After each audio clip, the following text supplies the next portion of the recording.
I was just gonna say, continue talking about the Oscars, about some of the little comedy bits they did, which were, again, the Oscars. I'm not saying they're not known for doing comedy bits. Obviously, they are with some of the hosts they've had.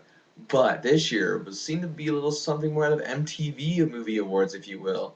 For example, the hilarious skit between Seth Rogen and James Franco from reprising their roles from Pineapple Express, watching some of the Oscar-nominated movies, as well as movies like The Love Guru.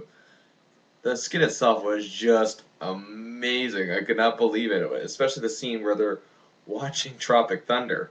I'm not going to spoil it. Please look it up on YouTube. I can't do it justice. Also, Ben Stiller's impersonation of the recent Joaquin Phoenix happenings on David Letterman, just priceless. Again, something you would not normally see at the Oscars. Yeah, okay, they're no stranger to humor, but it was always more of a sophisticated humor. So, and I'm not saying this isn't. I'm just saying they don't usually go the Judd Apatow, like Ben Stiller, like kind of humor that we saw in their movies. So it's good. And then again, that's what I mean. The tide is turning. The change is coming for the Oscars, and it's already started this year with the way they formatted their show, plus Downey's nomination and little skits, just little things like that. They want the Oscars to be a little more modernized, but it won't lose that old edge. And that's the thing I liked about this show too, is that okay, we can enjoy what Gene Siskel used to call the director type movies, the for your consideration films, if you will, that are supposed to be Oscar films. We can still enjoy those. But what the Academy has to realize, they're starting to, slowly but surely, is that blockbuster films can be great films too. I'm not saying all of them are. I mean, look at the crap Kate Hudson has done in the last 5 or 6 years, but and Matthew McConaughey, well, you get the point. Fact is, big blockbusters can be great films. And I still think the Academy is a little unfair in terms of certain things. I'll get a little more into that later. Well, actually, I'll pretty much almost get into it now. I don't know why I said later, but the award for Best Actress, a very deserving win for a deserving actress for a deserving film, but the wrong film nonetheless. I have to agree with a few critics when I say that she should have won, not only nominated but won for Revolutionary Road, which I think is one of the best performances, if not the best performance of her career, of the finest actress working in Hollywood today, bar none. Kate Winslet finally got her due after all these years. Already her sixth nomination. She's only 33 going on 34. Just tremendous. I think, oh, Meryl's only about 60. So she might have a few nominations left under her belt, and I don't doubt it for a second. But Kate's going to come pretty close. I'd say if Meryl does still finish with the most nominations, and like maybe she'll reach 20 or maybe more by the end of her career, I would have to say Kate Winslet will get more than 10 and maybe win one more or so before before her career ends or whatever. And again, I was happy for her, but I just think it was for the wrong movie. Now, I personally wanted Anne Hathaway as my personal choice. Again, I'm not. Again, this is not a choice. I'm not angry with it. I just thought that of all the five performances, Anne Hathaway's was the best. She was, it was really a brave and bold performance from her.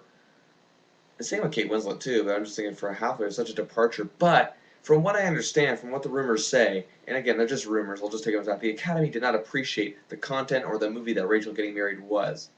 I don't think that should ever take away from a performance in any film, regardless what the movie was. I don't care how good or bad the general public or the Academy thought it was. Like, for example, American Beauty. Okay, I'm going to anger some pretentious film students here. Sorry. I didn't think it was that great. I don't think it was near Oscar worthy. Same with Shakespeare in Love. Now, here's the difference. So Shakespeare in Love, I think should not have even been nominated for Best Picture for one. Um, Gwyneth Paltrow did not deserve Best Actress. However, American Beauty, again, not overly fond of it. I don't even think that should have been nominated for Best Picture. But Kevin Spacey, his Oscar, he definitely deserved it because that was his movie. He owned that movie, he owned that performance, and he just took that character and made it into someone that you're just like, yeah, this guy. I mean, okay, I mean, yeah, the crush on the teenager thing is a little creepy, but he's human, Spacey humanized what would we normally just dismiss as a sicko. So, like a sicko, pervert, pedophile, well, not pedophile, I shouldn't say pedophile, but cradle robber, I guess would be the proper word. Um, but yeah, no, it was, again, he deserved it, even though I wasn't really fond of the movies. That's what I mean, you can't really, you shouldn't I should say, downplay the performance that Hathaway gave just because the movie's content did make you feel uncomfortable. Hey, newsflash, reality check, yeah, stuff like that happens. Okay, next up, okay, I gotta say also too, a lot of people have already started talking to me via Facebook about Angelina Jolie and her performance in The Changeling should have won. If Angelina Jolie should have won for anything, it was either A, for the movie she did win for back in '99, Girl Interrupted, or last year when she didn't even get nominated for A Mighty Heart, which I thought she just blew my mind in that movie. Just completely blew my mind in that movie. And she didn't even get a nomination, which to me just didn't sit right at all. I gotta say too, though, I'm happy in general consensus of things. I'm happy with Kate's win, even though thought it should have been for Revolutionary Road. I'm just happy she's finally got an Oscar under her belt. That's all I can say. Next up is the category that really, the only one that I had to question all night. I didn't question any other win, be it, the awards for like the non-acting and directing and none of the big six, the non-big six awards. Again, I thought they were for the most part deserving. Um, I really balked. I wasn't enraged. It would have been enraged if Brad Pitt won, let's just say. Of Sean Penn's win for his role in Milk. To me, Penn's performance in this film just did not stand out at all. The movie itself was really good. I thought Josh Brolin was tremendous. I thought James Franco was amazing. But what? Actually, I should reverse that. But you know what I mean. They're both amazing. Okay, I'll just sum it up there. But Penn, to me, it was just I just looked at the movie. I looked at it. It's Sean Penn playing a gay guy. Now, again, for those of you who want to send me angry feedback, this is not about my views on that sort of stuff. I'm just merely criticizing the movie. Harvey Milk had a huge impact, which warranted this movie, in my opinion. I agree, a movie should be made about him, but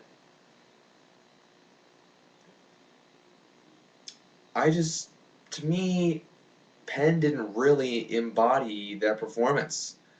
I mean, I know some of you are probably gonna want to scream at your computer screens when you're watching this. It just did not stand out. I didn't think it was memorable. I thought it was a good performance, not great. I think Penn has been amazing, far more amazing in other movies, like Mystic River or I Am Sam, or Dead Man Walking. Even movies like one of his earlier turns, of course, in Bad Boys back in the '80s. Again, Penn is one of the finest actors around, no doubt about it in my mind. But I just did not see why he won here. Because, okay, to me, a Best Actor winner has to do something beyond excellent, and that just was not Penn's performance. It seemed like more of a glorified impersonation than really becoming Harvey Milk. To me, there's a fine line and difference in biopics, a very fine line, and that is glorified impersonations or really capturing it. Frank Langella as Richard Nixon embodied and humanized and made people understand Richard Nixon. While the script and the dialogue in Harvey of Milk, I should say, made me understand more about Harvey Milk and learn more about him, but I wasn't really getting a true sense of who he was at all. And again, the movie was good. Penn's performance was good. Great? No. Mickey Rourke's performance was a performance with heart and soul. Even Richard Jenkins just mind-boggling in his movie.